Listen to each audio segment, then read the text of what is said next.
Dans un grand élan de flamme, bonsoir à tous en direct de Genève.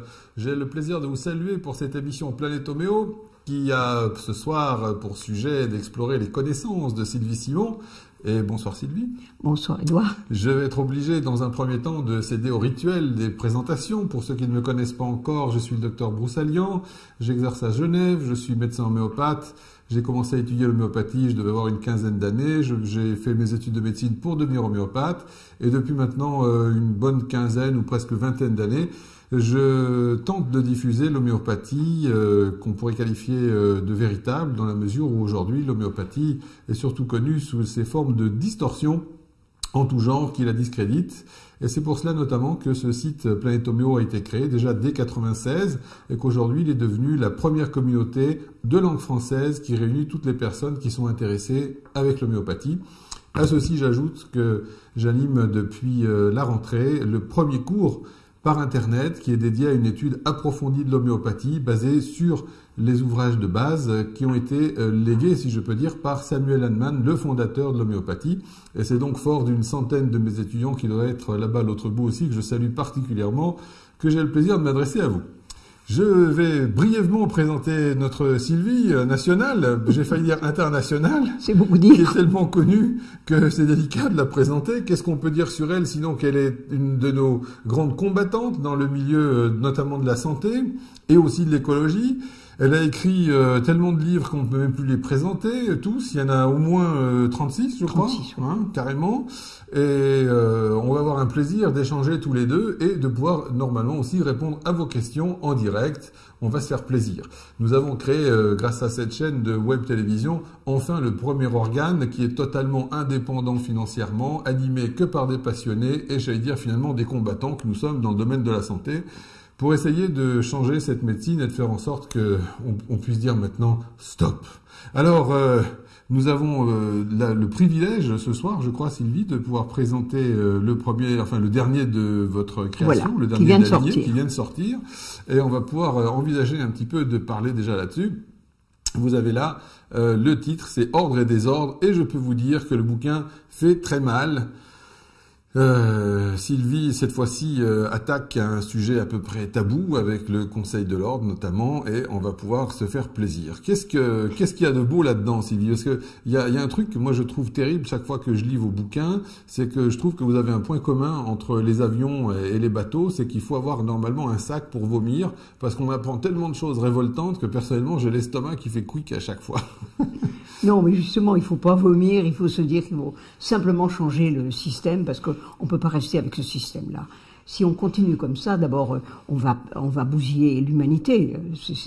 Le problème, c'est que non seulement on rend les gens malades, mais on rend les générations futures malades. Donc, si on continue comme ça, non seulement on bousille les hommes, on bousille la planète, on bousille tout. Donc, on ne peut pas continuer comme ça. Et personne n'a envie de bouger parce que je crois que les gens ont très peur. Et je vois que moi, ce livre a déclenché aussi beaucoup de questions et beaucoup de gens m'ont dit « Oui, mais là, vous allez un peu fort parce que quand même, le Conseil de l'Ordre, c'est immuable, etc. » Non, je crois qu'on peut le changer quand même parce que tout de même, il travaille au départ. Qui est un Conseil de l'Ordre pour réguler un peu tout ça, pour qu'il n'y ait pas des médecins qui fassent n'importe quoi, pour protéger les malades. Je suis tout à fait d'accord, mais ce conseil, la partie disciplinaire de l'ordre, c'est pas du tout pour protéger les malades, puisque quand les malades travaillent avec sont soignés par des médecins qui sont ce qu'on appelle les dissidents et qui ne soignent pas avec les protocoles, les malades n'ont pas le droit à la parole. Ils n'ont pas le droit de dire « j'ai choisi cette médecine-là ». Or, c'est ça qui est important. Je trouve que le malade est complètement hors jeu, il n'a plus le droit de s'exprimer, et quand ils envoient des documents, ils ont souvent des attestations, les médecins qui sont dénoncés à l'ordre, c'est jamais par les malades. C'est la plupart du temps, ce sont des faux malades, ou alors des gens qui se prétendent d'être des malades. Mais tous les malades que j'ai connus, au contraire, ont toujours manifesté, ont envoyé des piles et des piles d'attestations en disant que je suis guéri avec les méthodes que je voulais, et ces gens n'ont pas droit à la parole. En somme, vous voulez dire que sous le prétexte louable d'essayer de garantir les gens contre des pratiques de charlatanerie, aujourd'hui, à travers cela, c'est devenu l'organe de la pensée unique médicale et d'une dictature de la médecine, d'une forme de médecine. Absolument. Du moment qu'on n'est pas dans la pensée unique, qu'on n'est pas dans le protocole, qu'un médecin n'entre pas dans les cases qu'on lui a ordonnées, il est dissident. Et étant dissident, alors là, on dit c'est un charlatan, et c'est un adepte de secte, enfin, on a tous les mots les plus péjoratifs pour le discriminer. Et c'est complètement ridicule. Et jamais on le discrimine. On leur dit du reste, moi j'ai assisté souvent à des procès de médecins, on ne dit jamais, vous n'avez pas soigné votre malade, vous l'avez mal soigné. Non. Certes, vous l'avez guéri. Moi, j'ai entendu ça maintes et maintes fois par des présidents du Conseil de l'Ordre qui disaient, vous l'avez guéri, mais vous n'aviez pas le droit de guérir avec ces molécules. Enfin, quand les médecins répondent, oui, mais il n'y avait pas d'autre moyen de guérir puisque j'ai soigné cette personne, étant donné qu'elle avait été renvoyée par l'hôpital, par exemple, chez elle pour mourir. 10 ans après, elle est en vie et elle témoigne. Elle n'a pas le droit de témoigner. J'ai assisté un jour à un procès où il y avait une jeune femme comme ça, je ne le citerai pas parce qu'il ne veut pas trop qu'on remue un petit peu de boue le concernant, qui était un médecin merveilleux, et la femme disait « Je suis sauvée, c'est moi ». Elle faisait ça, mais elle n'avait pas le droit de s'exprimer. C'est quand même lamentable. Et la directrice, la présidente du Conseil de l'Ordre lui disait « Je ne conteste pas que vous l'ayez sauvée, mais vous n'aviez pas le droit de le faire. À la limite, c'est quand même non-assistance à personne en danger. » Bien sûr, ça soulève des tas de problèmes presque sans fin, mais j'ai l'impression qu'aujourd'hui, c'est vrai que quand on regarde que, il me semble aujourd'hui, la médecine telle qu'on l'exerce, la médecine, on va dire, classique, traditionnelle, allopathique, ne tolère pas qu'on pense différemment. Je regarde de quelle façon les étudiants en médecine sont formatés. J'en ai quelques-uns dans mes jeunes Jedi qui étudient avec moi. Ils sont eux-mêmes atterrés de se rendre compte de l'absence complète de sens critique, de réflexion de la part de leurs congénères dans les mêmes classes. On a vraiment l'impression, c'était déjà à mon époque, mais les gens entrent en médecine, une fois qu'ils ont passé leur concours de première année, ils sont estampillés, ils n'ont plus qu'à avaler la suite, et c'est juste un effort d'apprentissage, de connaissance, avec le sentiment vraiment qu'on sait et qu'il n'y a pas autre chose. C'est quelque chose qui m'effraie. C'est l'absence de sens critique. Vous êtes frappé par ça, vous aussi, je présume? Alors ça, c'est ce qui me frappe le plus, c'est l'absence totale de bon sens. C'est le bon sens qui fait qu'on a le sens critique. On dit, attendez, ça, c'est pas possible ou c'est possible. Mais ça n'existe absolument plus. Alors, il y a deux sortes d'étudiants, justement. Il y a ceux qui se révoltent et qui se disent, je vais essayer d'étudier autre chose, de travailler autrement. Et puis, il y a ceux qui avalent tout ce qu'on leur dit comme des perroquets. Ils répètent au cours des années, ils répètent tout ce qu'on leur enseignait, parce qu'il faut dire que c'est très... au cours du cursus médical, on est sans arrêt informé par les laboratoires. Il y a un lavage de cerveau épouvantable qui se passe. Donc, il y en a peu qui arrivent à se dire « Attendez, on me lave le cerveau ». Ce sont les mêmes qui regardent la télévision tous les jours et qui vous disent « Oui, mais si c'était vrai, on l'aurait dit à la télévision ». Vous voyez, c'est vraiment un enseignement. Tous les gens sont maintenant conditionnés par les médias, la télévision, les journaux et tout ça. Et les médias eux-mêmes s'autocensurent. Alors, il est vrai que, je dirais, la médecine classique, dans sa structuration, c'est-à-dire en tant qu'héritière je dirais, même plus la philosophie, mais plutôt la religion fondée par Auguste Comte, avec le positivisme, la façon réductionniste d'envisager les phénomènes, de croire vraiment, quelque part, avec une naïveté qui est déconcertante, qu'en décortiquant les rouages, on va voir l'explication des mécanismes de la vie et de la maladie. Eh bien, c'est propice à l'absence de réflexion, parce qu'elle est basée elle-même sur le sens commun. Donc vous voyez, finalement, on a cette absence de sens critique, mais c'est parce que la médecine est basée sur le sens commun. Et ce sens commun nous trahit déjà depuis des millénaires de la médecine habituelle, c'est-à-dire que on a une partie qui est malade, souffrante, et on se dit, traitons cette partie malade. C'est le premier geste. Vous avez mal au poignet, on va mettre un truc sur le poignet. Mais il est difficile de voir qu'à travers le poignet, c'est bien tout le patient déréglé qui s'exprime. Oui, mais on n'a pas une médecine globale, on a une médecine moi, ce que j'appelle une médecine de garagiste. Vous avez mal au foie, on vous soigne le foie, et si ça va pas, on va vous l'enlever, on va vous greffer autre chose, etc. Ça serait merveilleux. Chaque organe flotterait indépendamment du reste dans une espèce de halo diffus, exactement. Et nous serions une paire d'yeux, plus un nez, plus une bouche. C'est la vision qui est enseignée. Et je sais pas, vous allez me répondre là-dessus, mais j'ai le sentiment que ceux qui ont presque par erreur fait leurs études de médecine, qui avaient la vocation naïve de dire je vais rentrer en médecine, je vais pouvoir soigner des gens, je vais pouvoir les soulager, je vais pouvoir les guérir, ces gens-là, dès qu'ils arrivent à partir de la 3e année révolue au contact frontal de l'hôpital et de ce qui se passe dedans, eh ben ces gens-là foutent le camp. Et du coup, la question que je finis par me poser, c'est qui reste-t-il dans les études de médecine ? Oui, mais alors, il y en a qui foutent le camp, mais il y en a d'autres qui restent, malheureusement. Et justement, je me demande si ceux qui restent... Et ceux-là sont dangereux. C'est comme ça que je commence mon livre, et c'est vrai. Il y a des années, j'ai une amie médecin qui qui m'a dit, tu sais, dans quelques années, si tu es malade, il faudra que tu te fasses soigner par des médecins qui sont rayés du Conseil de l'Ordre. Parce que les autres auront forcément trahi leur serment d'Hippocrate de soigner au mieux du malade. Et elle a été rayée du reste de l'Ordre des médecins. C'est un merveilleux médecin aussi. Mais elle n'a plus le droit de pratiquer. Et c'est ça qui est abominable. C'est que, à partir du moment, et on est en train de renforcer la chose, parce que jusqu'à maintenant, un médecin rayé du Conseil de l'Ordre n'avait plus le droit de mettre docteur Jeanne Durand. Bon. Il mettait Jeanne Durand, docteur en médecine. Et maintenant, ils veulent retirer le titre de médecin. Or, quand vous avez un diplôme, on ne peut pas vous retirer un diplôme. Quand vous êtes ingénieur de ceci, ou vous êtes polytechnicien, même si vous êtes un criminel, vous êtes toujours un polytechnicien. Et pourquoi est-ce qu'un médecin, même s'il a failli par rapport à eux, évidemment, pourquoi est-ce qu'il serait plus médecin ? Il est toujours médecin, il a toujours fait ses études de médecine. C'est très inquiétant parce que c'est quelque chose qui donne vraiment le sentiment d'une espèce d'oppression, d'une véritable dictature, parce qu'il n'y a pas d'autre mot quand vous avez des euphémismes du style pensée unique, etc. Ça s'appelle une dictature. Et on a inventé une dictature sans dictateur. On a vraiment une espèce de nébuleuse qui va nous dicter notre façon d'agir, de penser, etc. Et la chose troublante, c'est que clairement, vous avez des farfelus, des illuminés qui pensent sincèrement qu'avec 3 bains de siège froid le soir, vous allez pouvoir guérir un cancer du sein. Mais à côté de ça, ce qui est terrifiant, c'est de voir qu'on a une marche qui semble irrésistible vers une espèce de médecine qui va être faite de cases, qui arrange tout le monde.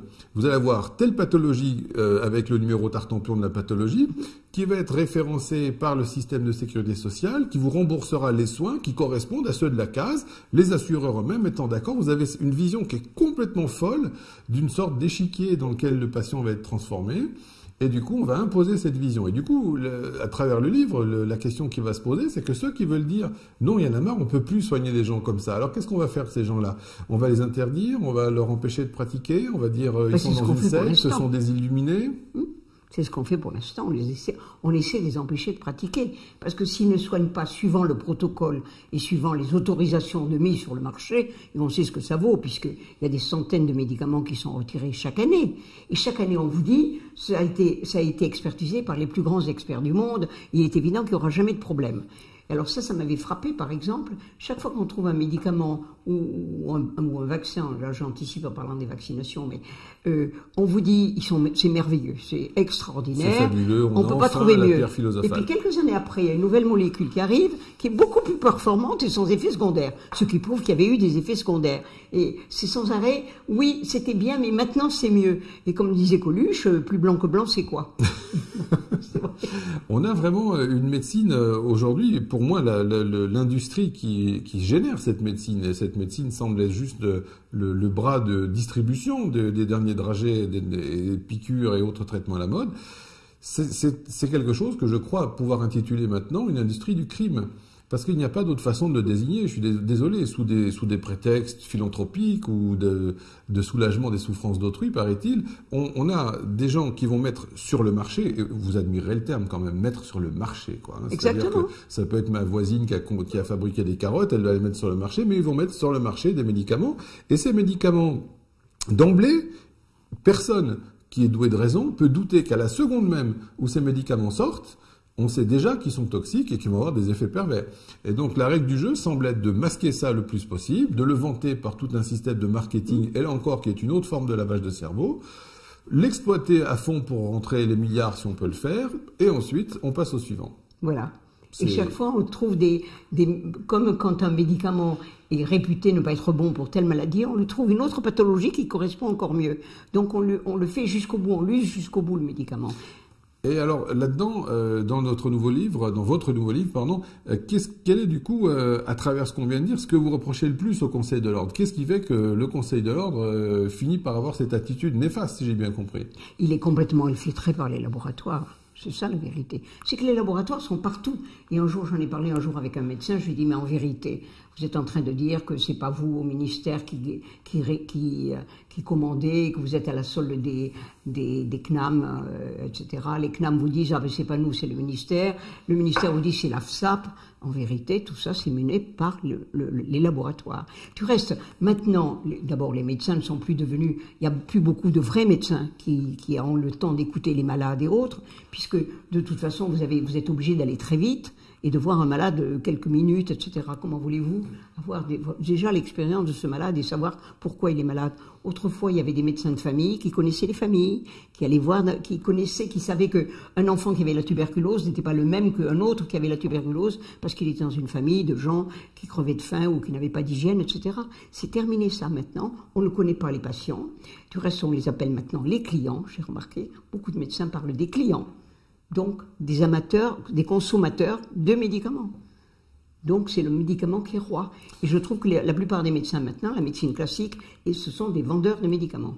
Et notre problème, c'est vrai que on se retrouve, enfin, quand je parle en tant que médecin, et ce qui m'a fait finalement réfléchir au sens de ma démarche médicale, c'est que si vous devez observer réellement déjà la dictature qui vous est imposée, à mon époque, alors je ne sais pas si c'est encore fait aujourd'hui, mais je présume que si, ça doit être pire, on disait il faut faire 10 C à l'heure dans le jargon, c'est-à-dire qu'il fallait faire 10 consultations à l'heure pour être rentable. Exactement. Donc comme une heure est faite de 60 minutes, je vous laisse calculer. 6 minutes pour chacun. 6 minutes pour chacun. Alors à côté de ça, vous avez des gens que je trouve complètement admirables, qui ont encore le sens de la médecine, et qui gardent des gens des fois des demi-heures en étant payés 20 €. Et le reste, c'est vrai que la question se pose, c'est est-ce qu'un jour, les médecins auront le courage de claquer la porte pour dire « je refuse d'être dans ce système ». C'est ce qu'il faut souhaiter. Il y en a très peu, parce que ceux qui ont le courage de le faire se voient rayer. Ils ont quand même... Alors, il y a plusieurs choses comme excuse. Il y a d'abord leur famille. Ils n'ont plus de gagne-pain, ils ne peuvent plus élever leurs enfants, ils n'ont plus rien. Ils sont devenus des sans-abri, presque. Et en plus, il y a les patients qu'on délaisse. Et moi, je connais des médecins qui préfèrent ne pas faire de vagues, ne pas trop en parler, pour pouvoir soigner leurs patients. Parce que quand vous avez un médecin qui est retiré du Conseil de l'Ordre, justement, qui est rayé, que deviennent les patients? On s'en occupe jamais de ça. Et ces gens qui comptent, parce que c'est très important, les rapports entre un médecin et un malade. Il y a une espèce de confiance absolue qui s'est installée, et tout d'un coup, on vous prive du médecin. Mais on vous prive de la santé aussi bien, parce qu'il y a ce donneur de santé, si je peux l'appeler comme ça, qui disparaît. Mettez-vous à la place des malades. Alors là, vous me décrivez la situation qui est au contact du malade, j'allais dire dans les tranchées, au front. À travers le livre, est-ce que vous pouvez maintenant nous donner un petit peu plus d'exemples sur la façon dont le Conseil de l'Ordre est infiltré? Parce que j'imagine, si on dit ça, on va quand même demander des preuves. Qu'est-ce que vous avez comme argument à nous fournir? Si je vous dis, moi je n'y crois pas, ce sont des gens qui ont fait un serment d'Hippocrate, comment peuvent-ils être à la solde d'un laboratoire et faire passer des intérêts privés ou même financiers avant leur éthique, parce qu'ils sont censés représenter le summum de l'éthique quand même, non, au niveau du national. Alors, oui. Qu'est-ce que vous avez à me dire là-dessus? Je veux bien faire l'avocat du diable. L'ordre des médecins est indépendant théoriquement, donc il est payé par les médecins. Donc il devrait y avoir que des médecins intègres théoriquement, puisqu'il n'y a pas de... Normalement, les lobbies ne devraient pas intervenir là-dedans. Mais le ministère de la Santé a beaucoup d'importance par rapport à l'ordre des médecins. Ils vous disent toujours qu'ils jugent pas en fonction de la maladie ou du malade, ils jugent en fonction de l'autorisation de mise sur le marché. Ça, c'est leur truc. Il faut qu'un médicament soit approuvé, longuement approuvé et éprouvé pour qu'on puisse avoir l'autorisation. Et moi, j'ai des amis médecins qui estiment que la AMM, qui veut dire autorisation de mise sur le marché, sont des autorisations de mise à mort. Ah, c'est joli. C'est vraiment, c'est pas moi qui l'ai trouvé, mais c'est totalement ça. Donc, au moment où vous soignez un malade avec avec les protocoles qui sont établis, il peut mourir, c'est pas grave, vous n'aurez jamais de problème. Par contre, si vous le soignez et vous le guérissez complètement avec des produits qui ne sont pas autorisés, vous êtes un criminel. C'est là qu'il y a quelque chose qui ne va pas. Et quand les malades disent « oui, mais moi je veux », il y a quand même une question de liberté là-dedans. Mais même si un malade veut être soigné par un médecin que l'ordre considère comme un charlatan, s'il veut être soigné par un charlatan, c'est sa liberté tout de même. Ben, c'est déjà ce que les gens font en allant consulter des gens qui sont carrément non médecins, oui. À leur risque et péril. Et c'est voilà. C'est pour ça qu'il y a eu tellement d'infiltration de 36 façons de soigner qui sont souvent des charlatans, c'est vrai. Mais s'il y avait pas cette espèce de mainmise de la médecine qu'on appelle traditionnelle, elle n'est pas du tout traditionnelle, notre médecine. C'est une médecine chimique qui date du siècle dernier ou du siècle juste avant. C'est tout. Dire un mot, bien sûr. Bon, quand on vous dit que ce sont des médecines qui ne sont pas expérimentées, quand vous parlez de médecine ayurvédique et autres, c'est beaucoup plus ancien que notre médecine chimique actuelle. Donc il faudrait d'abord ne pas parler, ça ne veut rien dire pas être expérimenté. Et alors cet ordre en plus, jusqu'à maintenant c'était déjà, vous savez que ça a été créé par Vichy, même si ça a été démoli après, le général de Gaulle l'avait réinstallé. Dans une certaine mesure, parce qu'à ma connaissance, on n'a règles sont jamais les fait mêmes. de purge à la Libération, ni dans le secteur du showbiz, et encore moins dans le domaine de la médecine. Personne n'a été inquiété. Exactement, personne n'a été inquiété, parce que tout ça c'était légal. Alors maintenant, autrefois, il y avait quand même une certaine liberté relative. Mais alors maintenant, c'est infiltré, il y a nos gouvernements successifs, qu'ils soient de gauche, de droite ou du milieu, c'est pareil, qui ont, vous savez, on fait le meilleur moyen comment dirais-je, de rendre les gens dépendants, c'est de leur faire peur. On leur a fait peur avec des sectes. Et on leur a dit, les médecins dissidents sont des gourous de sectes. Donc, on le voit maintenant, il y a eu des quantités de déclarations parmi des gens qui pratiquaient les médecines douces, où on a demandé s'ils faisaient partie de sectes. Moi, j'ai des amis, par exemple, qui ont été inquiétés par le Conseil de l'Ordre, et j'ai eu les témoignages des gens, des patients, qui m'ont dit, on m'a demandé si ce médecin avait des bouddhas chez lui, ou avait de l'encens, etc. Ce qui est complètement ridicule. Moi, tous les médecins que je connais n'utilisent pas de l'encens pour soigner, c'est pas vrai. Ils soignent autrement, et même si le médecin a envie de faire partie d'une secte ou n'importe quoi, ça ne devrait pas influencer, et la plupart du temps, ça n'influence pas les gens. On leur a fait tellement peur avec les sectes qu'il y a eu des instances payées par les gouvernements et payées par nous tous, du reste, telles que la Miviludes, par exemple, qui s'est infiltrée dans l'ordre des médecins. Et vous avez, par exemple, la présidente... Qu'est-ce que c'est, la Mivilude? La Mivilude, ça veut dire enfin, il y a un truc, ça veut dire... plus le sigle exactement, c'est la vigilance pour la défense des citoyens en état de faiblesse. Alors on estime qu'un malade, il est faible. Ça peut être louable au début, j'imagine. Ça peut être louable au début. Oui. On a une milliardaire célèbre qui apparemment en état de faiblesse a distribué du pognon à quelques politiques oui, déjà. Mais si ça lui fait plaisir, il est à elle ce pognon, de toute façon. Bon, il faut aussi voir ça. Mais en état de faiblesse, on a pu la manipuler pour qu'elle fasse des jolis chèques aussi. Oui, donc, mais elle a fait des chèques qui s'est plaint de ses chèques, c'est sa fille, parce qu'elle trouvait qu'elle n'en avait pas assez en plus. Il faut quand même se dire que si demain, vous voulez donner toute votre fortune à une secte, ça vous regarde. Ça ne regarde personne. À partir du moment où vous ne laissez pas des enfants, etc., etc. Donc, ça, c'est encore un système. Et cette Mivilude s'est infiltrée dans l'ordre des médecins, au point que, par exemple, la présidente de l'ordre des médecins national de Paris, parce qu'il y a plusieurs niveaux que j'explique, on n'a pas le temps d'expliquer ici, et l'ordre national des médecins de Paris est dirigé par une femme qui est un membre actif de la Mivilude.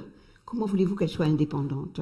Alors, ce serait bien si l'ordre ne détenait pas tous les pouvoirs. C'est l'ordre qui décide, c'est l'ordre qui a tous les pouvoirs de punition, et c'est l'ordre qui crée la loi. À partir du moment où vous détenez tous les pouvoirs, il n'y a plus de liberté, il n'y a plus d'indépendance, et il n'y a plus tout est pourri complètement.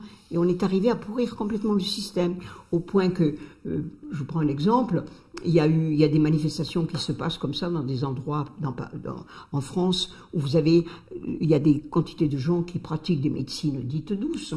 On en parlera plus tard, elles ne sont pas forcément douces du reste, qui pratiquent ces médecines-là. La Mivilude est intervenue en disant, j'ai lu une lettre comme ça qui a été adressée par le nouveau président de la Mivilude au maire d'une ville de l'ouest de la France, disant, vous accueillez tous les ans un festival et une réunion de gens qui sont tous des gourous de secte, ou enfin qui peuvent être dans un régime de secte, et vous ne vous rendez pas compte de ce que vous faites. Mais c'est quand même, ils se mêlent des choses qui ne les regardent pas.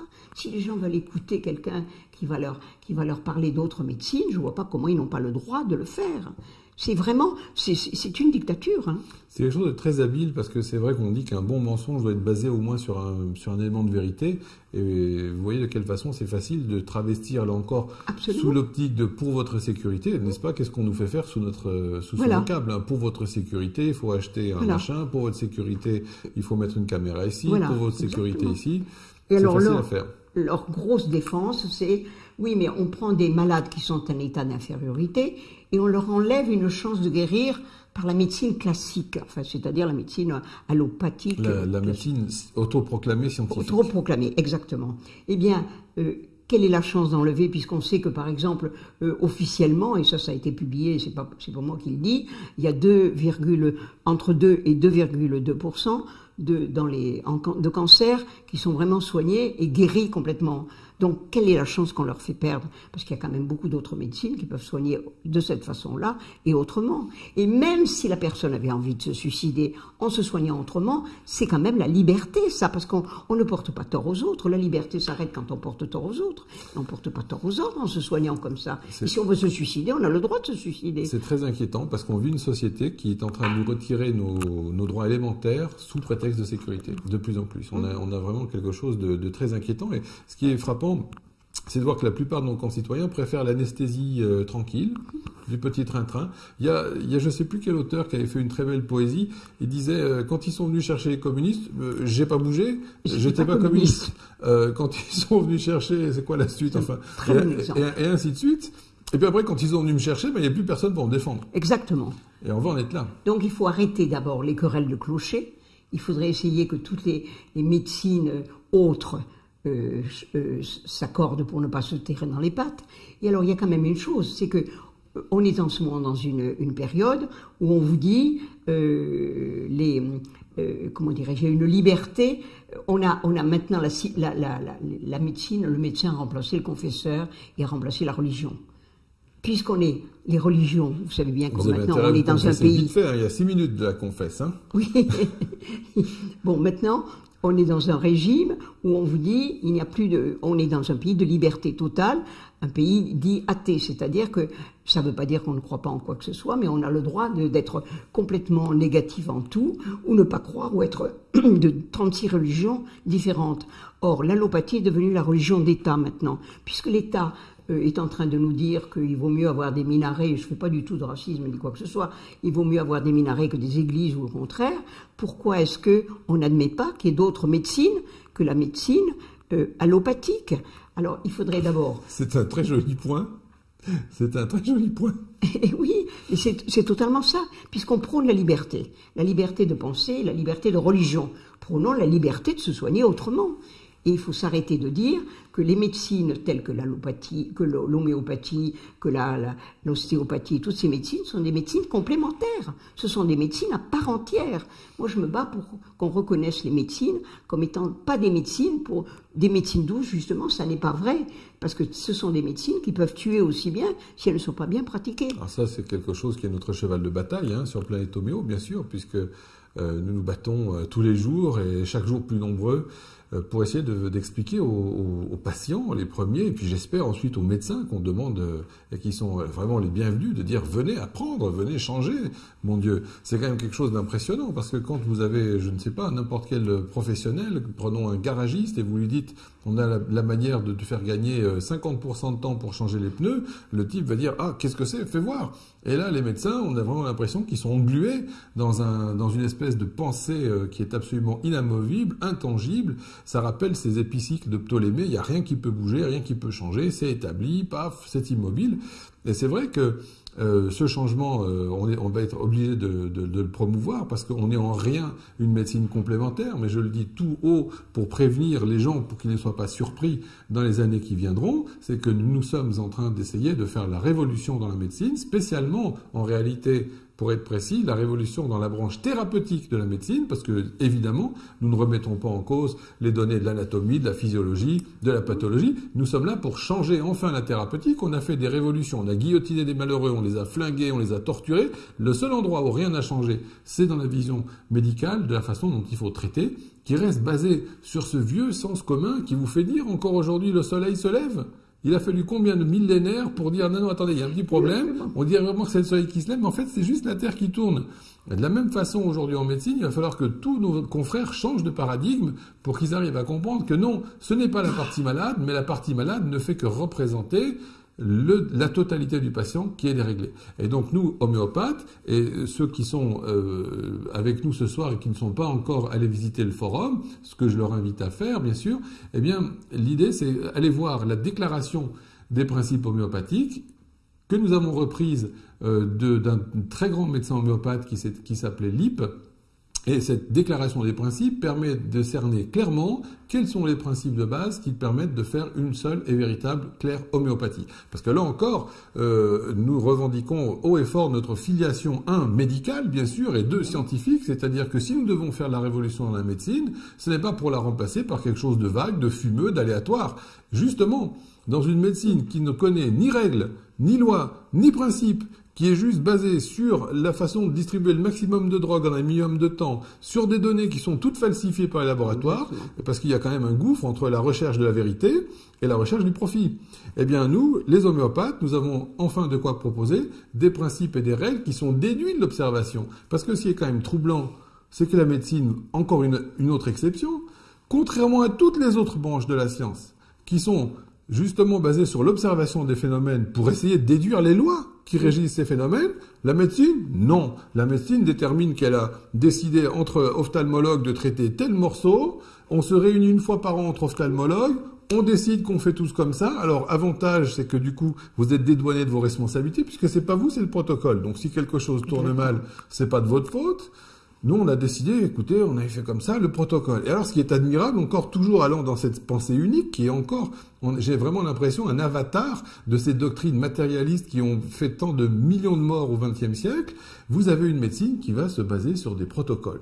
Alors, il semblerait que tous les malades soient pareils, ça j'ignorais. Exactement. Hein, vous êtes déjà allé dans un hall de gare, vous avez vu tous ces gens totalement dissemblables, mais il va falloir vraiment nous faire croire qu'ils peuvent tous tomber malades pareil et même être traités pareil. Et être traités de la même façon, que ce soit un bébé de 2 mois ou un monsieur de 125 kilos. C'est les mêmes. On lui donne les mêmes molécules, les mêmes trucs. Alors parfois on vous dit, attention, ne pas donner un enfant trop jeune, quand même. Mais avec des... D'abord, il y a beaucoup de médecins qui passent ça, parce qu'on parle de déontologie chez les gens qui sont des escrocs, c'est-à-dire qui pratiquent des médecines qui n'ont pas bien étudiées. Mais croyez-vous que la médecine allopathique est très très bien étudiée par les médecins quand on voit ce qui se passe? Elle a le mérite pour elle, déjà à l'époque de Brousset, quand on saignait, vous savez, à la Pitié-Salpêtrière, chaque année, on saignait 500 000 litres de sang. Vous imaginez ce que ça représente? Il y avait 500 000 litres de sang qui étaient obtenus sous forme de saignée. Et quand le malade mourait, on disait, mais qu'est-ce que vous voulez, monsieur? Nous avons fait le maximum de la science. Et c'est ça qui est merveilleux, c'est qu'aujourd'hui, c'est le même langage qui se reproduit. Je crois que nous avons des questions, et nous allons pouvoir un petit peu les entendre ou tenter d'y répondre. Alors, les questions vont arriver, c'est tout l'avantage d'être en direct, hein, on ne truande rien. Et cette façon de pouvoir se dédouaner est quand même un gros avantage. Nous, si nous avons tort, c'est notre faute. Sylvie Simon a-t-elle des contacts avec certains hommes ou femmes politiques sensibles à ces messages et qui auraient envie et surtout la capacité de secouer tout ça? Alors Sylvie, est-ce que vous avez des contacts au niveau politique? Est-ce que vous connaissez des gens politiques engagés dans ce combat? Non, parce que alors quand vous êtes un homme ou une femme politique, vous êtes dans la politique et vous n'avez pas envie de quitter la politique. Tout le monde sait ce que ça rapporte maintenant et tous les avantages que nous avons. Ah zut, vous m'expliquerez, ça peut être intéressant. Bon. Et alors il y a des politiques quand même, il y en a eu certains, justement, on peut rendre hommage à par exemple Robert Debré, effectivement, qui a commencé à dire je ne croyais pas à l'ostéopathie, j'ai pratiqué l'ostéopathie et j'étais, à ma grande surprise, ça a marché. Donc il ne parle jamais d'homéopathie. Mais je me dis que s'il est intelligent et ouvert, puisqu'il a l'air de l'être, eh bien, s'il est intelligent, ouvert, le jour où il aura essayé, il s'apercevra que ça marche. Donc, il faut qu'ils essaient souvent. Mais la plupart du temps, il y a beaucoup d'hommes politiques qui sont soignés, que je ne connais pas, hein, enfin, dont j'ai entendu parler, qui sont soignés par des méthodes qui ne sont pas les méthodes classiques, mais ils ne le disent pas. Et du reste, Mitterrand, à une époque, avait eu l'intention de supprimer l'ordre des médecins. Ah. Il avait promis, c'était dans son protocole, dans ses promesses électorales. Ah, je me souviens. Il n'a jamais fait. Il l'a jamais fait. Il s'est fait soigner de son cancer par les produits Beljanski. Il avait promis, il s'est fait soigner gratuitement en plus, en promettant qu'un jour, il avantagerait les produits Beljanski et ses trouvailles. Il n'a rien fait. Donc, vous voyez, il y a une espèce de peur de se mouiller. Ils ont peur de se mouiller. Il faut faire du politiquement correct. Voilà, il faut faire du politiquement. On est absolument dans le politiquement correct jusqu'au bout. Ça me rassure. Avez-vous eu des échos sur les conséquences d'études éventuellement, ou des études lancées à la diffusion récente du reportage sur la collusion pharmacien-laboratoire? Ça vous dit quelque chose? Oh, mais ça, il y en a. On a eu aussi une émission qui était très jolie sur les infiltrés, j'ai vu ça. Oui, exactement. Et là, on a vu ce qui se passait. Alors, mais ça, des informations comme ça, il y en a tout le temps. Ça a bougé quelque chose dans le bocal ou Non, rien? pas du tout. Mais je pense qu'il faut Ça peut pas continuer bouger ce genre quelque d'information. Ça ne pourra changer que par la base. Ça ne C'est peut changer que les par gens la malades base. qui vont faire Ça, je bouger. suis bien d'accord. Et alors ça, j'ai rencontré quand même parfois des gens qui n'étaient pas des hommes politiques réellement, mais qui étaient des gens qui avaient le bras long dans la politique et qui étaient des instances politiques importantes et qui ont toujours dit c'est pas par le haut que ça bougera, c'est par le bas, c'est par les citoyens. Quand les citoyens diront non, ça changera les choses. Et je me reporte encore à Coluche qui disait si vous n'utilisiez pas, si vous ne consommiez pas, on ne fabriquerait pas. Si les gens n'étaient pas à demander des médicaments pour tout, parce qu'on est quand même dans une société d'assistés. Les gens sont paresseux, ils n'ont pas envie de faire un effort.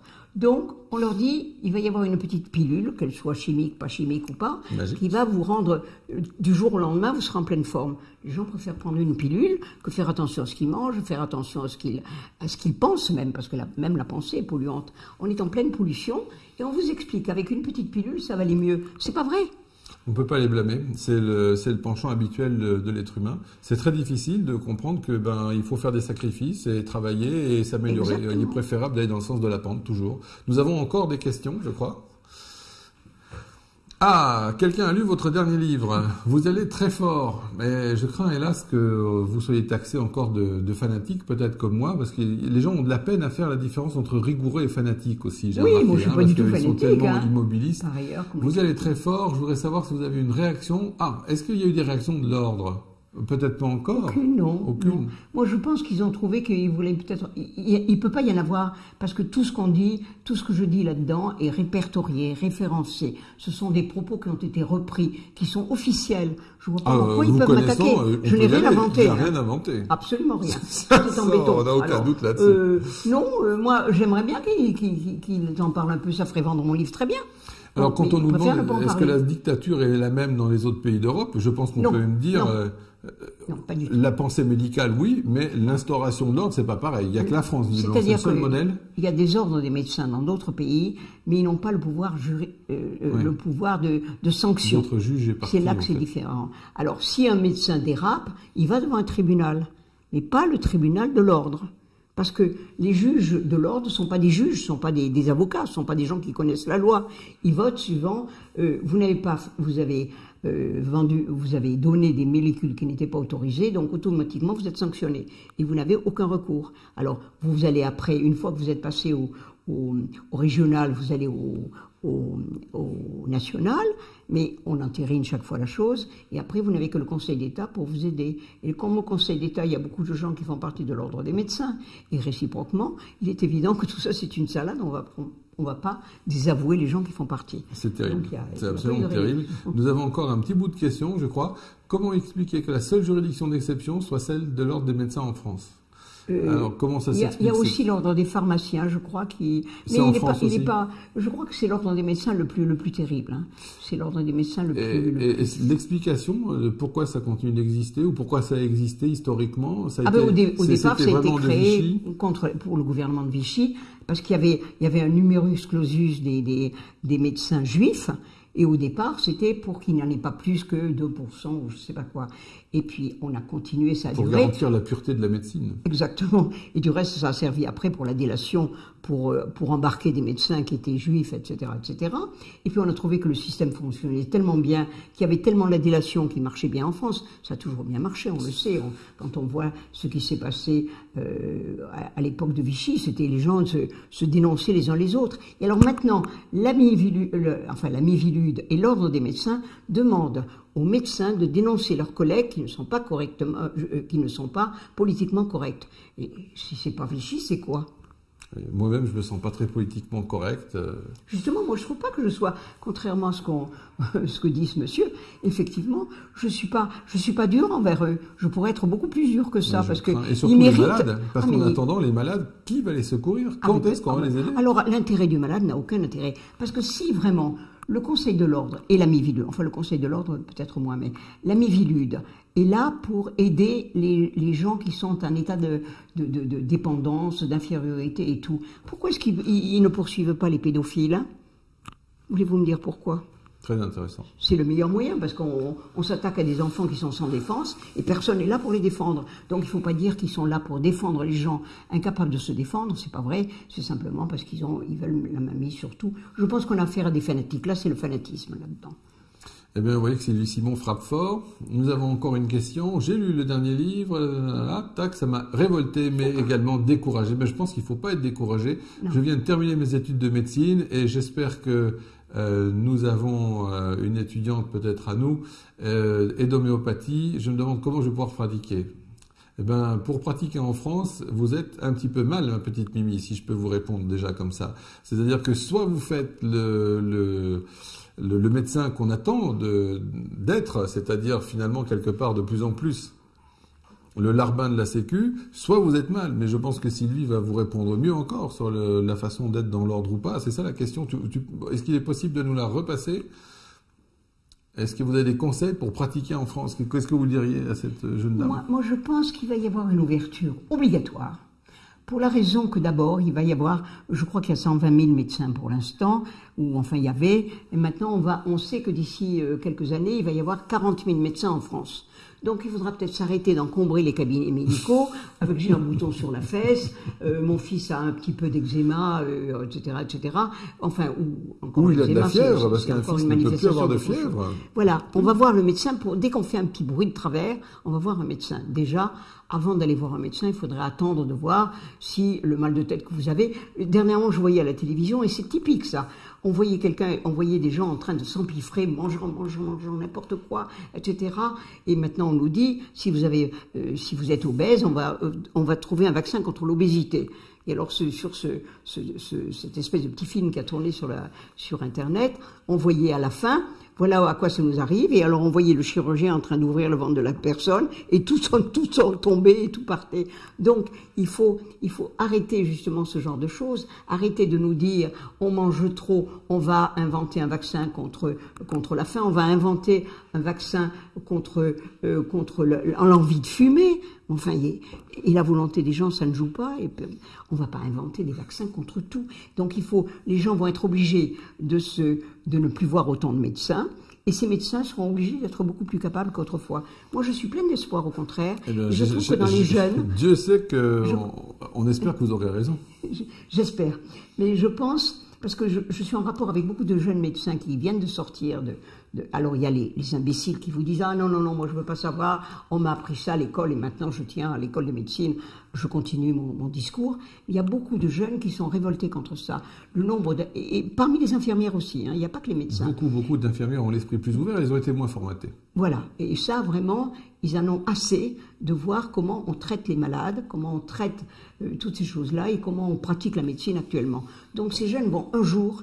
Surtout quand ils sont encore étudiants, ils n'ont pas encore établi leur cabinet, ils n'ont pas encore la clientèle, comme on dit, maintenant ça s'appelle patientèle, bon c'est un nouveau mot, mais ils n'ont pas encore tout ça, donc ils n'ont rien à perdre en étant différents. Et moi je trouve qu'un jour, mon rêve ce serait que tous les jeunes médecins disent on en a marre de pratiquer ce genre de médecine, on va changer. J'espère qu'on arrivera à ça. J'espère qu'on arrivera à ça et c'est pour ça qu'on incite là les jeunes qui nous écoutent à dire les gars, venez critiquer les cours, venez apprendre l'homéopathie, on va faire de vous des vrais Jedi. Et du coup, pour faire notre petite transition quand même, parce que là, je crois qu'on a quand même largement parlé de l'ordre des médecins, parce que ça suffit, je crois, comme ça, on va essayer d'être un petit peu plus informatif pour nos patients et nos amis qui nous écoutent. L'idée maintenant, c'est que, à travers ce que vous avez dit, se soulève un point très important, me semble-t-il, c'est que, vous l'avez très bien souligné, on a maintenant ce qui est convenu d'appeler une médecine, qui est autoproclamée scientifique et qui a les moyens de vous empêcher n'importe quoi. Vous avez mal ici, on peut vous faire ne plus avoir mal là, vous avez tel symptôme, on vous le traite, on vous l'empêche en tout cas, et du coup on va pouvoir poser à nos amis qui nous écoutent une question essentielle, c'est quel est le sens de la maladie et quel est le sens du mot guérir? Est-ce que la médecine classique guérit les patients? Alors, de toute façon, elle ne fait que cacher les symptômes. C'est une médecine de garagiste, je continue.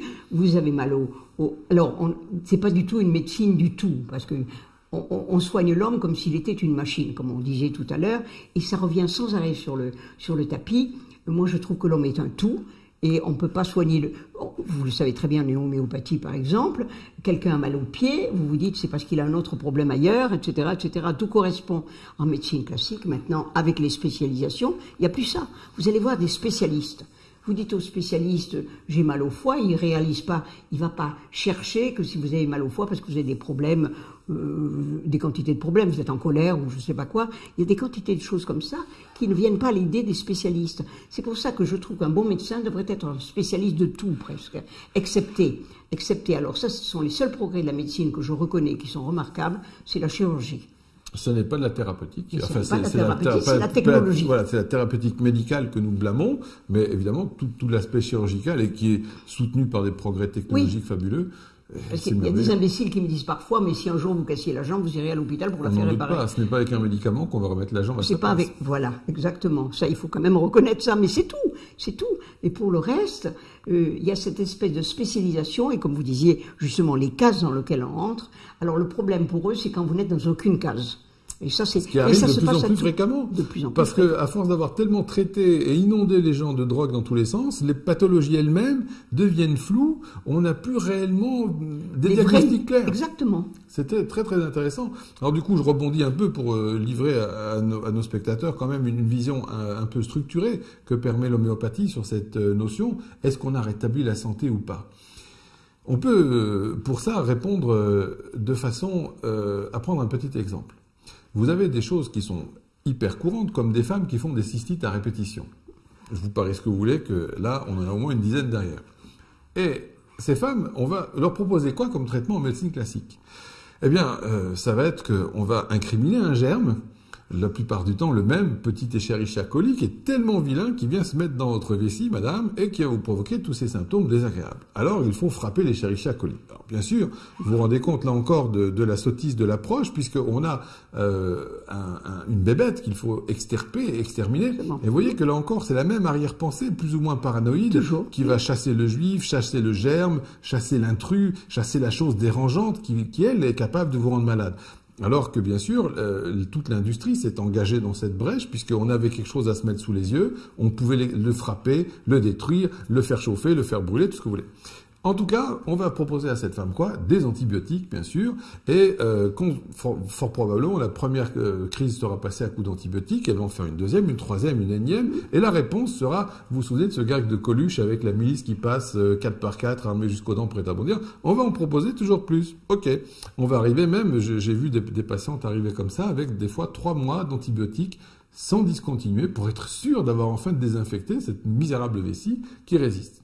Alors du coup, va se poser la question, cette femme n'a plus de cystite. Elle est guérie. On va employer évidemment des guillemets au mot « guérir », qui est déjà banni du vocabulaire médical. Il n'y a que nous, les homéopathes, qui sommes assez fous encore pour prétendre guérir nos patients.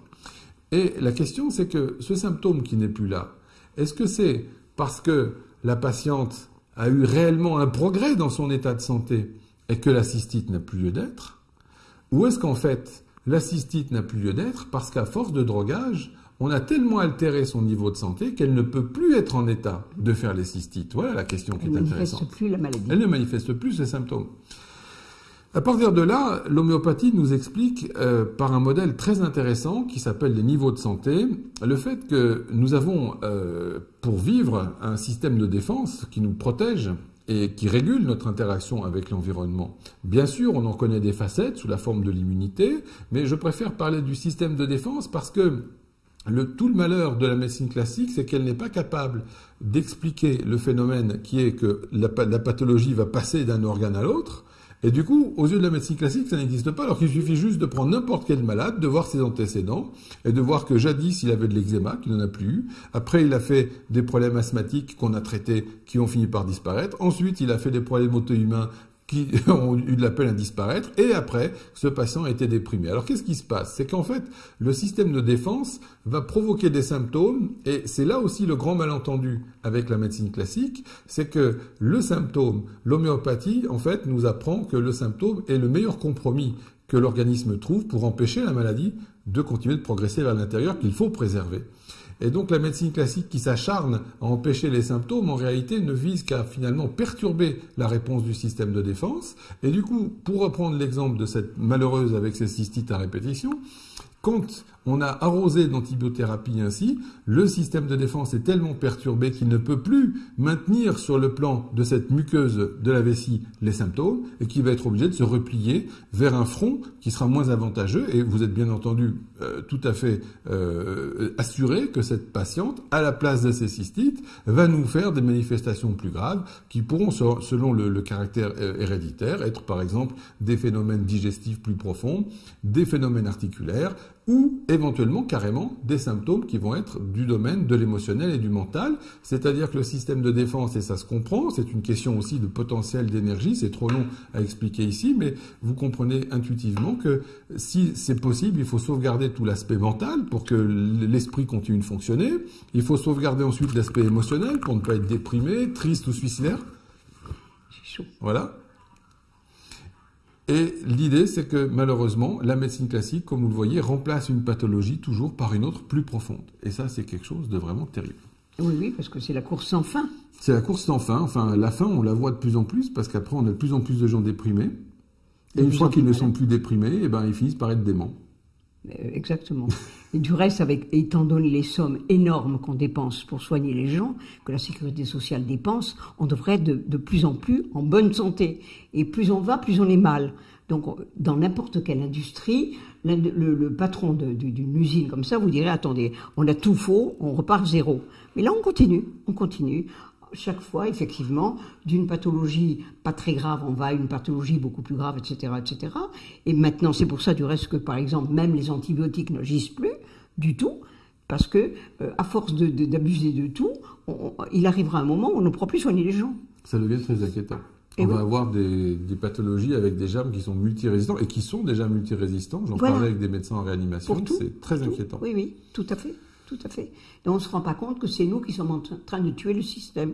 On est en train de c'est le serpent qui se mord la queue, on est en train de on n'en sort pas. Et justement, on vous dit toujours, oui, il faudrait donner davantage à la recherche pour essayer de trouver. Maintenant, tout est génétique. Vous avez remarqué qu'autrefois, il y avait des maladies qui étaient données par des trucs. Maintenant, quand on ne trouve pas, on dit c'est génétique. Et alors on donne à la recherche génétique qui n'a jamais donné quoi que ce soit aux malades. Toute la recherche génétique est basée sur la génétique qui cherche et qui va trouver un jour. Mais pour l'instant, ça fait un moment qu'elle cherche, pas là où il faut du reste, et qu'elle ne le trouve pas. C'est vrai qu'à cet égard, la médecine classique, les laboratoires, à travers la médecine classique, semblent avoir trouvé un nouveau cheval de Troie. C'est qu'on va vous faire votre sensibilité du génome pour pouvoir vous trouver un médicament adapté sur mesure à votre génome. C'est-à-dire qu'une fois encore, on va avoir des appareillages super coûteux. Seuls les Occidentaux, à la rigueur, pourront se l'offrir pour savoir si vous allez pouvoir tolérer ou pas telle nouvelle drogue. C'est assez amusant quand même. On ne se rend pas compte qu'on est devenu, c'est risible à la fin. Effectivement, il y a certains jours où je me dis si ce n'est pas si dramatique et s'il n'y avait pas des gens qui en souffraient et qui en mouraient, il y aurait de quoi éclater de rire parce qu'ils ne se rendent pas compte. Ils sont d'un ridicule absolument achevé. Et ils continuent à vous dire, oui, mais on est en train de trouver des choses, les progrès extraordinaires de la médecine, on entend sans arrêt parler à la télévision. Regardez encore un fait médical, on vient de trouver ceci, on vient de faire cela. Chaque fois, c'est risible. Maintenant, on va trouver un remède contre ceci, un remède contre cela. Et on vous dit, on va trouver, on l'a pas encore trouvé. Mais avant de l'avoir trouvé, on vous dit, dans 25 ans, il sera au point. Oui, mais en attendant, pendant les 25 ans, que vont devenir les gens? Ce n'est pas nouveau. Demain, on rase gratis. Vous voyez que le proverbe ne date pas d'aujourd'hui. Et la question qu'on peut se poser, évidemment, c'est qu'à travers tous ces drogages, qui d'ailleurs eux-mêmes sont finalement reversés dans la nature, sous forme de pipi et d'excréments, n'est-ce pas? Non seulement on pollue l'être humain, mais aussi la planète. La question qu'on peut se poser, c'est quel est le type de traitement qui va le plus interagir avec le système de défense? Il faut un médicament qui puisse interférer avec l'immunité. Et pour expliquer la situation grandissante, il faut que tout le monde soit mis en contact avec ces médicaments. Et là, évidemment, le seul qui vient à l'esprit tout de suite, c'est la vaccination, qui ne semble pas être très anodine finalement. Pardon ? La vaccination est-elle aussi anodine qu'on voudrait nous le faire croire dans nos études? J'avais cru le contraire. Qu'est-ce que vous en dites? Parce qu'on a des beaux livres là-dessus encore. Alors, oui, justement. Si la vaccination était réelle, parce que ça, je me suis appuyé beaucoup sur les mensonges. À partir du moment où un système fonctionne, on n'a pas besoin de mentir pour le vendre. C'est juste. On devrait dire la vérité. Or là, on était obligé de mentir pour tout. Dès qu'on a trouvé le système de la vaccination, les mensonges ont commencé. Ça a commencé avec Pasteur, ça a commencé avec Jenner, Pasteur. Dites-nous plus, ça m'intéresse. J'ai creusé la question moi-même, mais je suis certain que ça va interpeller tout le monde sait que Pasteur était un imposteur. On n'a jamais eu la preuve que le petit Meister avait été mordu par un chien vraiment enragé, puisqu'il a mordu d'autres enfants qui n'ont pas eu la rage. Enfin, Pasteur était vraiment un imposteur, mais c'était un remarquable homme d'affaires. Ça, il savait se vendre, et à notre époque, il serait une grande vedette de l'actualité. Bon, mais en dehors de ça, on continue à mentir.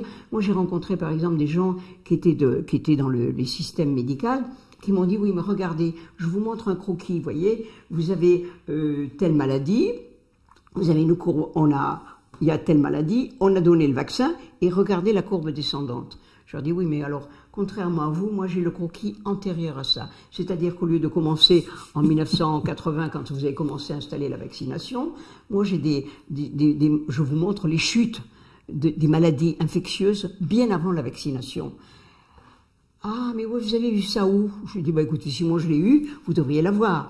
Bon, et je me souviens un jour, j'étais confrontée à un grand professeur de médecine.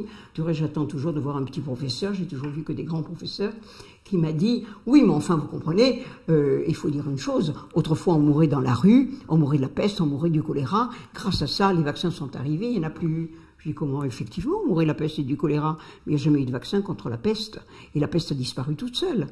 Oui, c'est pas ce que je voulais dire.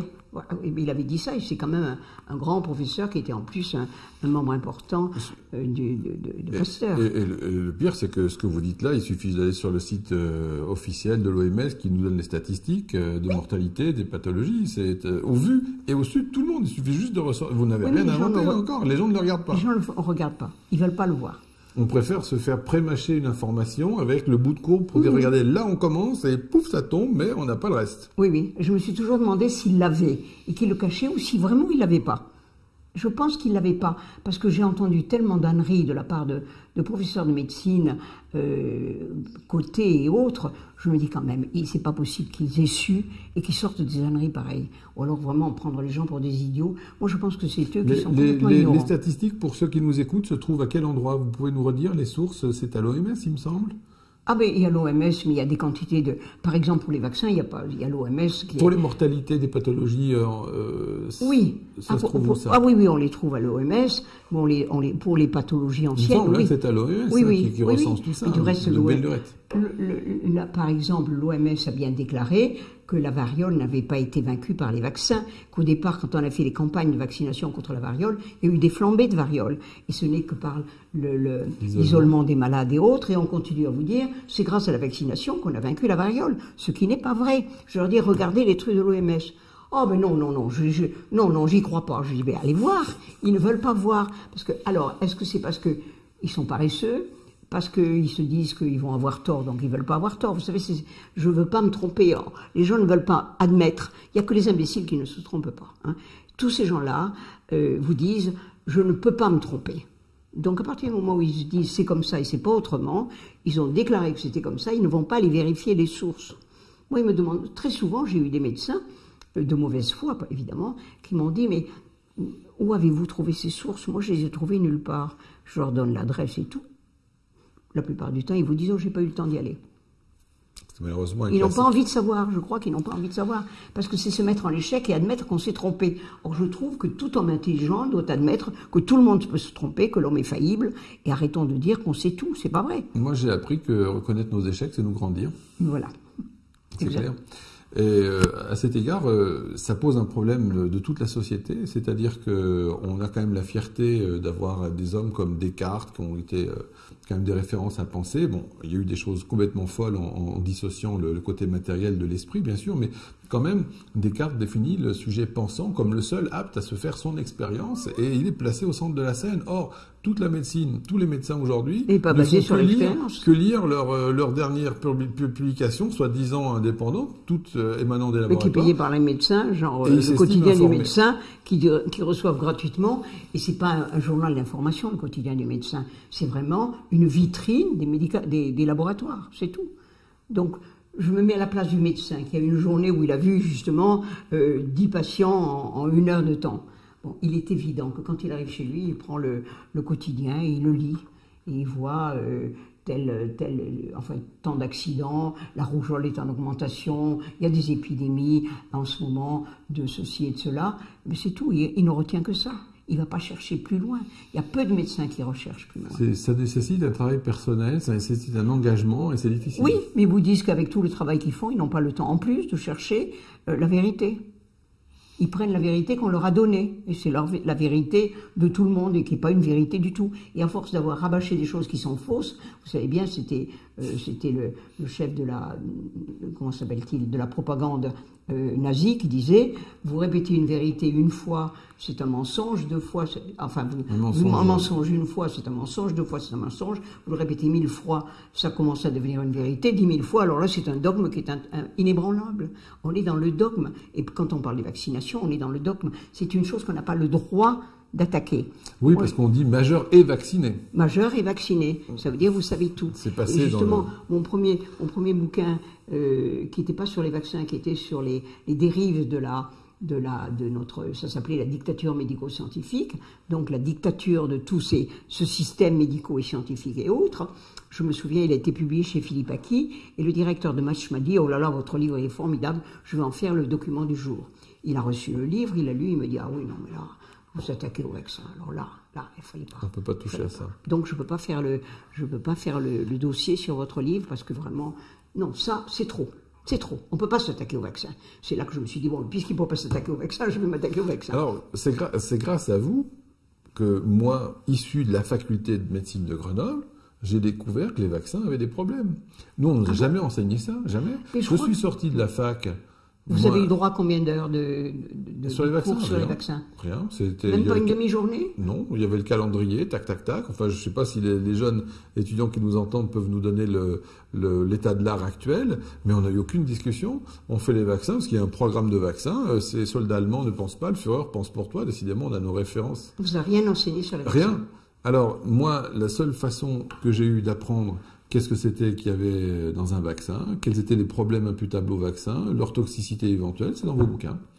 Et peut-être nos amis qui nous écoutent ici, il faudrait un peu les informer des problèmes engendrés par les vaccins. Qu'est-ce que vous avez à dire là-dessus? Alors, parce qu'on a beaucoup de choses, je pense. Il y a deux choses. Pour les vaccins, on vous parle toujours du risque et des avantages et du risque. C'est ce qu'on nous a enseigné. C'était criminel de ne pas vacciner. Voilà. Et en vérité, quand vous avez un malade, par exemple, qui a une septicémie, prenons l'exemple où vraiment on est affolé, et on lui dit on va vous donner tel médicament, un antibiotique qui va vous guérir de la septicémie, mais qui vous donnera des effets secondaires forcément. On se dit bon, il va mourir si on ne fait pas, on prend le risque, on mesure le rapport bénéfice-risque. Mais quand vous mettez dans le corps d'un enfant qui vient de naître, qui est en bon état, si sa mère est en bon état, n'a pas bouffé des cochonneries, n'a pas été vaccinée, etc., on va lui coller des quantités de virus dans le corps. Et en plus, maintenant, on fait des multivaccinations où vous avez 7, 8 valences à la fois. Jamais le corps, vous qui êtes médecin, vous savez très bien qu'un malade n'a jamais fait à faire face à 5 ou 6 ou 7 maladies à la fois. On ne s'est jamais posé la question dans nos études, jamais. Mais parce que ça n'arrive pas. C'était, écoutez, c'est simple, vous ouvrez la boîte, vous injectez, c'est fait. Voilà. Alors que là, on vous met des valences avec on vous colle des virus dans le corps. Il faut que le corps, justement, ce que vous appelez les défenses du corps, se mettent tout en marche contre plein d'ennemis à la fois. Ils ne peuvent pas. Donc cet enfant qui va être vacciné sera automatiquement démoli dans son système de défense, que moi j'appelle le système immunitaire, mais enfin ça revient au même. C'est accidentel. Et il y a un médecin américain qui a publié et qui en a parlé à une femme qui se bat contre les vaccinations là-bas. Il lui a dit, mais un enfant peut supporter 1000 vaccins à la fois s'il veut. Ils disent n'importe quoi, au risque de vraiment être ridicule, parce que même les gens, je connais des médecins allopathes qui sont pour les vaccins, tout à fait, mais qui vous disent il faut en faire un, et puis après un autre, et ne pas vacciner un enfant qui vient de naître. On fait maintenant l'hépatite B à des enfants qui viennent de naître. Et on vous dit que l'hépatite B, ça c'est connu, ça s'attrape par le sexe, ou ça peut s'attraper évidemment dans les pays africains au moment de l'accouchement, etc. Mais en France, ou dans les pays civilisés où il y a une bonne hygiène, ça s'attrape par le sexe. On va vacciner un enfant qui vient de naître. Mais vous lui sauvez la vie. Et on vous dit, oui, exactement. Moi, j'ai été traité de criminel par des confrères autour. Exactement. Parce que je ne faisais pas ça. Exactement. J'étais criminel. Alors, on vous dit après qu'il faut que l'infirmière qui a été vaccinée se refasse vacciner tous les 5 ans, parce qu'au bout de 5 ans, elle n'est plus protégée. Mais vous allez vacciner un bébé qui vient de naître, et à 5 ans, il ne sera plus protégé. Alors, à quoi ça sert? Vous pouvez nous en dire aussi un petit mot, peut-être, sur la France qui s'est réveillée un beau matin en plein milieu d'une épidémie d'hépatite B. Exactement. Ils l'ont créé de toutes pièces. Oui, mais on a vacciné le... Alors c'est là que, justement, on vous dit que les autres vaccins sont moins dangereux. Puisque l'hépatite B, ça a eu quand même il y a eu quand même des quantités de pathologies. C'est parce qu'on a vacciné 30 millions de Français. Donc, automatiquement, il y en avait tellement que ça fait sale dans le tableau. Mais il y a eu des quantités d'accidents par la diphtérie et autres. Il a fallu, par exemple, que j'écrive mon bouquin sur les vaccins, pour que mon mari me dise, mais c'est bizarre, j'ai eu la diphtérie quand j'avais 7-8 ans. Je lui ai dit, t'as pas été vacciné? Il m'a dit 8 jours avant. Je lui ai dit, mais qu'a dit ta mère? Ah ben mon chéri, heureusement quand t'avais vacciné, sinon tu serais mort. Il n'a pas pensé une seconde que c'était le vaccin de la diphtérie, on lui avait collé le machin de la diphtérie, et automatiquement, il a eu la diphtérie. Et il y a des quantités de gens, par exemple aussi, on les vaccine avec le BCG, ils deviennent tuberculeux ou fragiles à la tuberculose.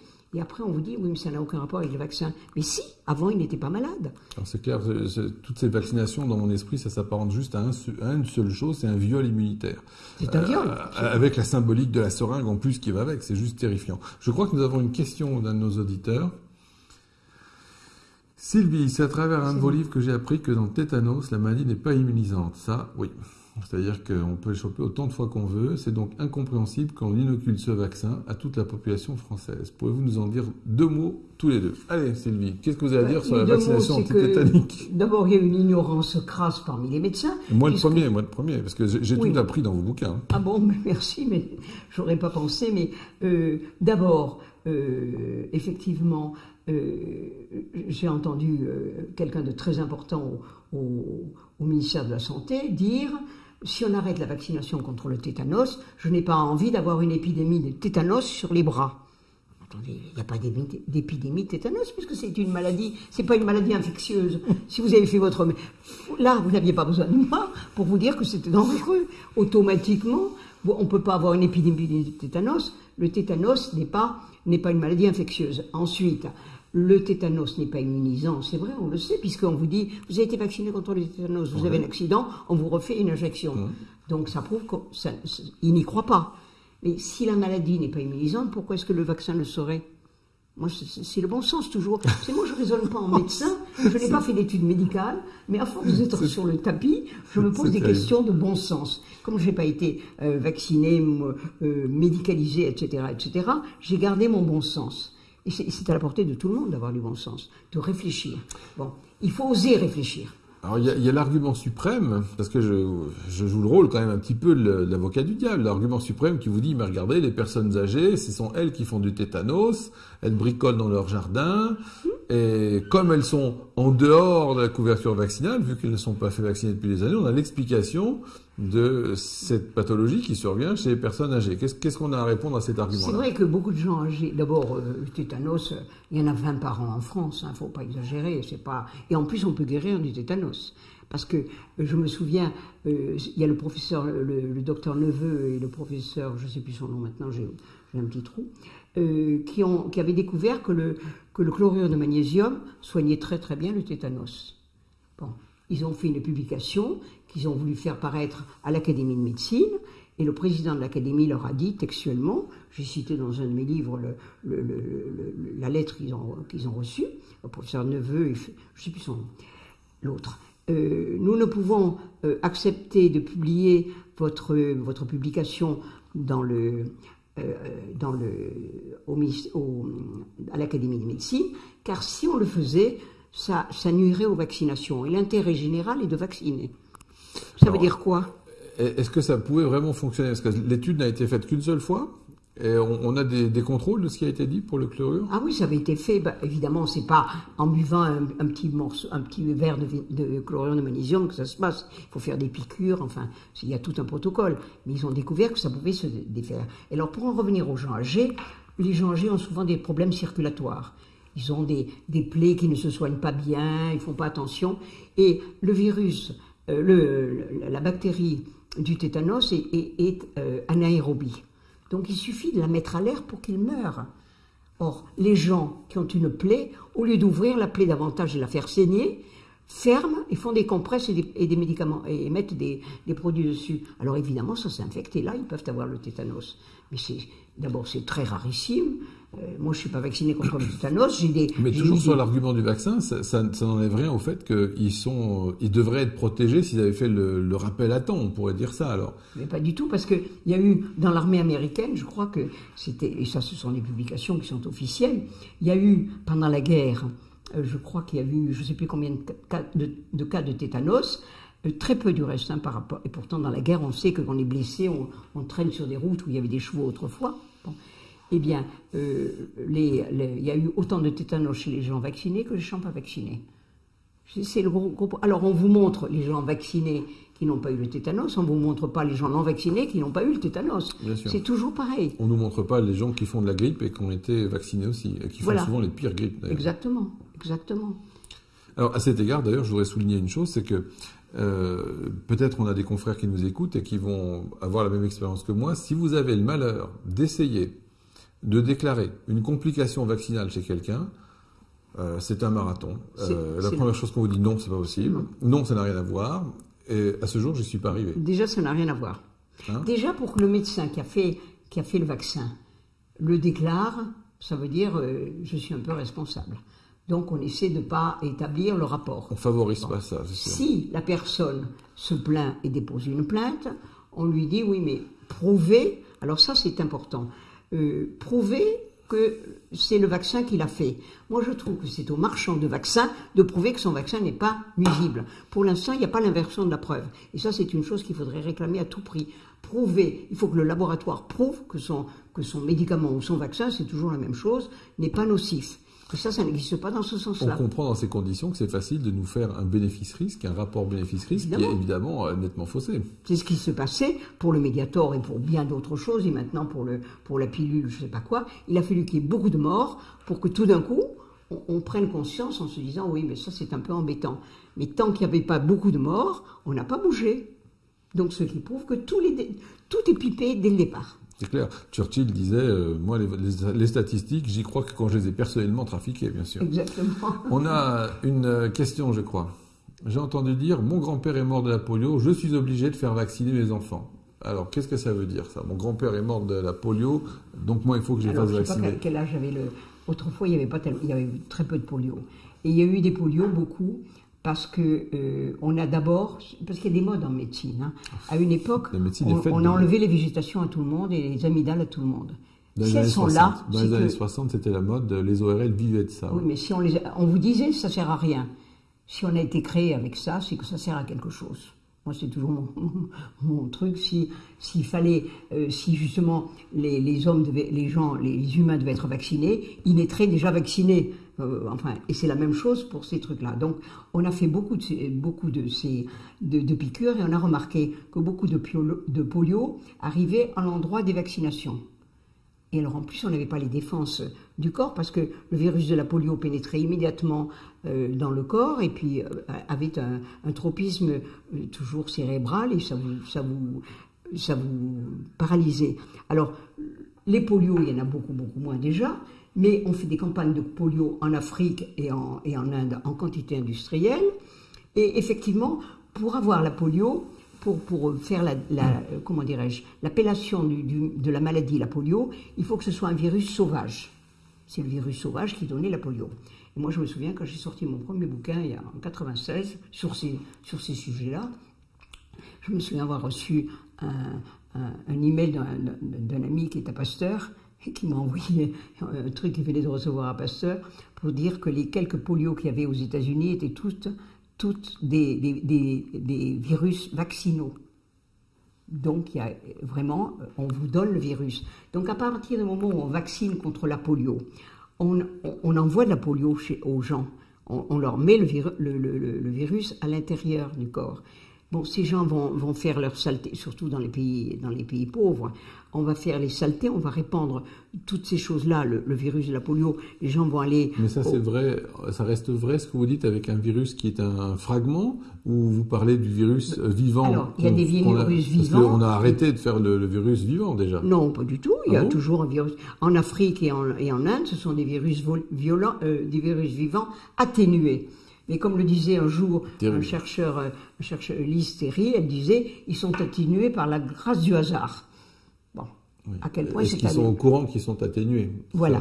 Et alors, justement, d'abord, il y a le virus de la polio meurt à une certaine température.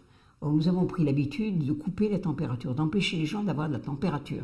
Il y a eu des travaux énormes qui ont été faits par des médecins très très connus, Dieu sait, qui ont parlé de la température qui qui tue beaucoup de virus. Il y a beaucoup de virus qui meurent à 39. Bon, comme maintenant, dès qu'un enfant a 37,8 ou 37 ou 38,2 ou je sais pas quoi, immédiatement, on lui donne quelque chose pour couper la fièvre. Si ça, c'est clair, ça a joué un rôle terrible dans l'épidémie de grippe en 1918, mais du coup, n'empêche, et la polio, c'est important. Qu'est-ce qu'on a comme argument pour dire il ne faut pas vacciner contre la polio? Alors, du coup, aujourd'hui, on n'a plus de vaccins vivants en France, à ma connaissance, du coup, non? En France, on les utilise plus beaucoup, non? Bon, mais alors le vaccin DTP, par exemple, qu'on ne trouve plus d'ailleurs, qui est le seul obligatoire à ma connaissance, et on n'a plus de vaccin DTP. On l'a remplacé par... Il semblerait, c'était